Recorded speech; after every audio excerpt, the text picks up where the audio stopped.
Telangana federation of chamber of commerce अपनी 106 साल तारीख में पहली मरतबा 28 था 30 जून इख्तिराई टेक्नोलॉजी और तजुर्बात पर Hyderabad international convention centre Madhapur में एक नुमाइश का एहतमाम कर रहा है।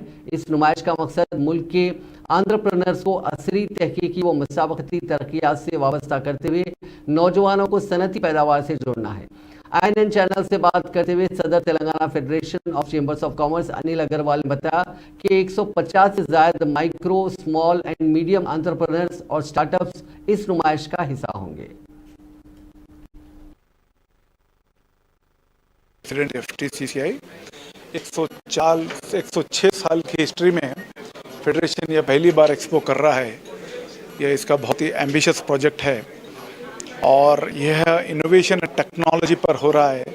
काफ़ी कंपनीज आ रहे हैं यहाँ पर, एक डेलीगेशन फ्रॉम वियतनाम भी आ रहा है। तीन कंट्रीज ने अपना पार्टिसिपेशन, अपने स्टॉल लगाने का इरादा किया है और वो लगा रहे हैं। तो मेरा सभी से निवेदन है, जो बडिंग एंटरप्रेन्योर्स, जो उद्योगपति और जो इंडस्ट्रीज चला रहे हैं तेलंगाना में, वो हमारे एक्सपो में आए और इसका लाभ उठाएं। शुक्रिया।